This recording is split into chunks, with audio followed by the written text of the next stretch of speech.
Hello guys, welcome to the seventh section of Power BI series. Today I'm going to show you guys how to pivot and unpivot columns.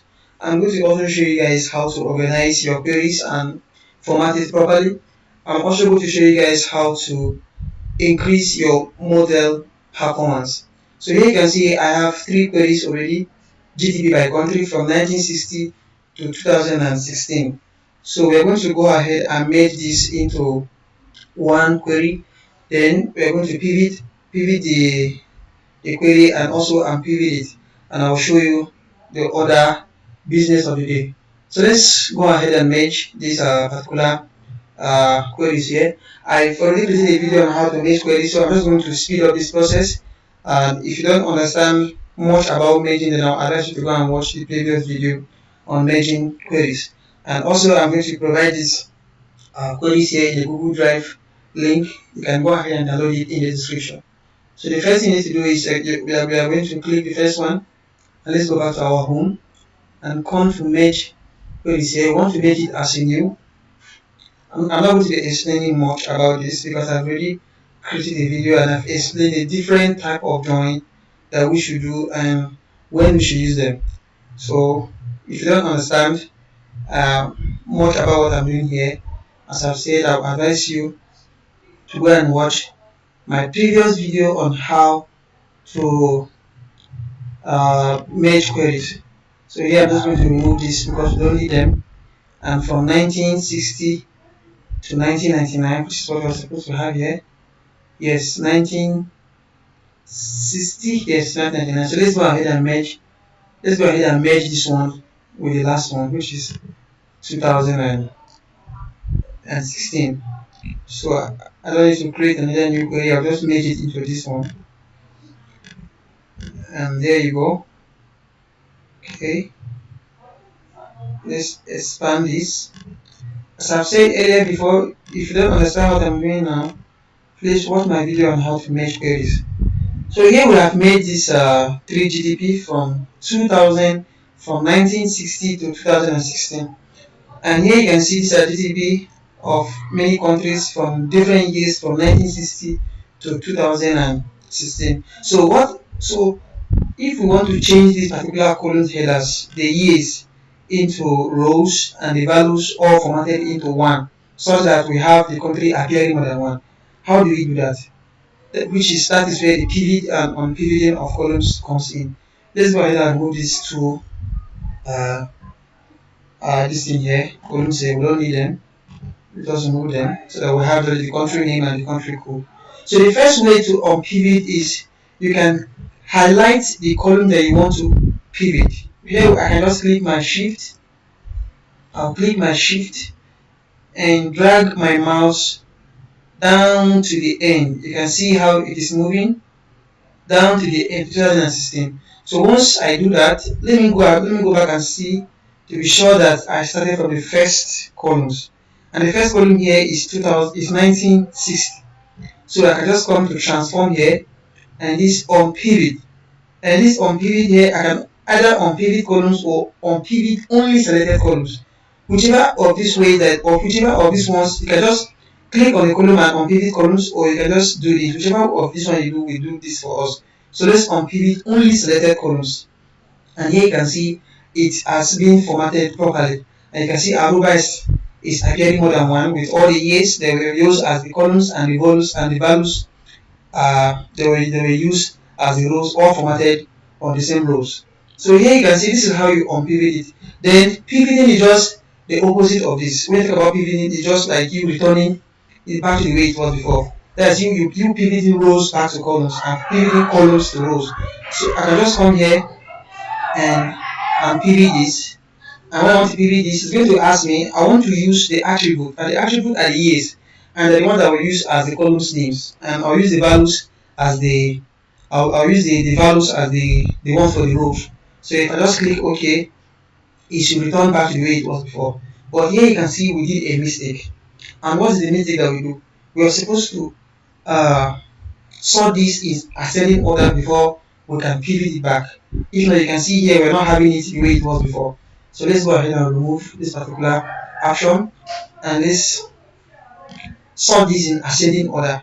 So that we'll have it from 1960 to 2016. So now we can go ahead and pivot the rows.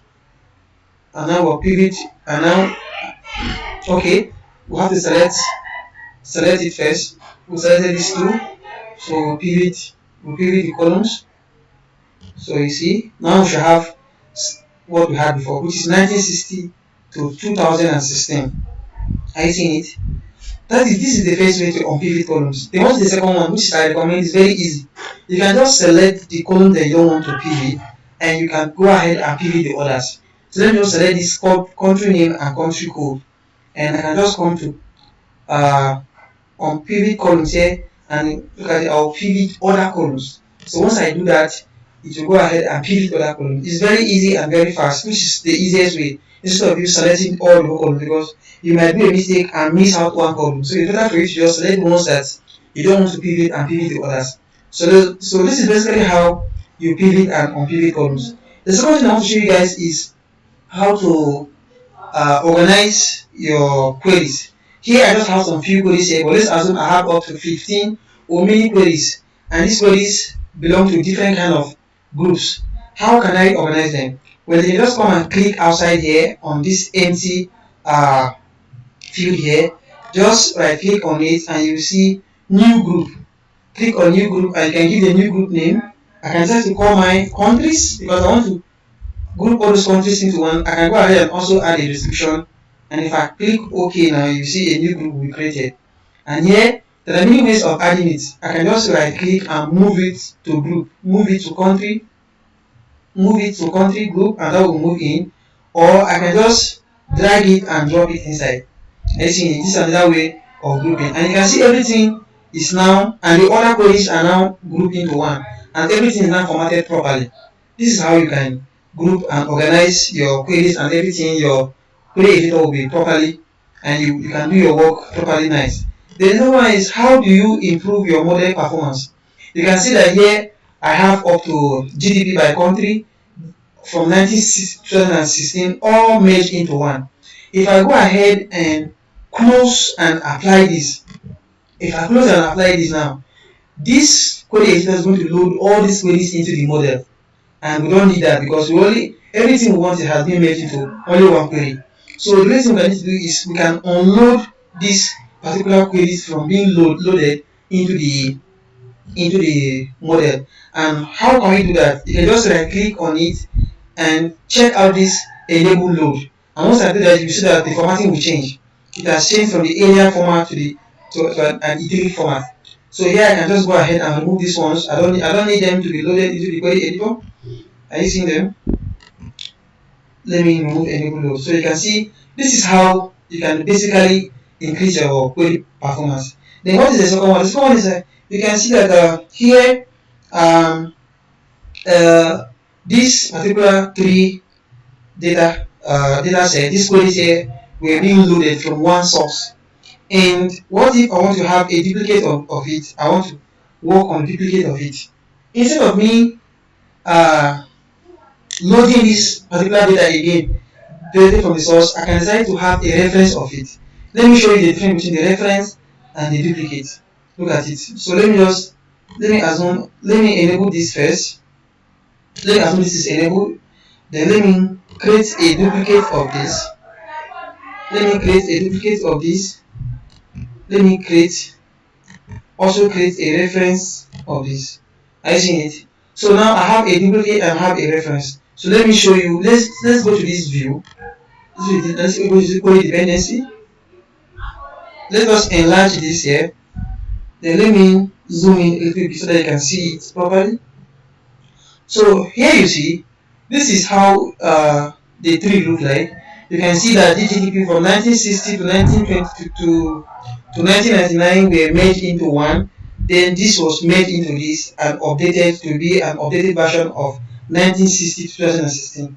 And here you can see this is a duplicate because it's being loaded directly from the source, and this is just a reference. And by far this is better because instead of loading it from the source, we're also referencing it from this.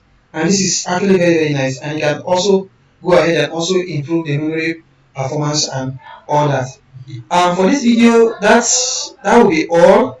I'll be creating a lot of video, a lot of series as we continue, which is why you have to subscribe to this YouTube channel as well as turn on the notification button, because once a new video is being dropped, YouTube will notify you, and I don't want you to miss out.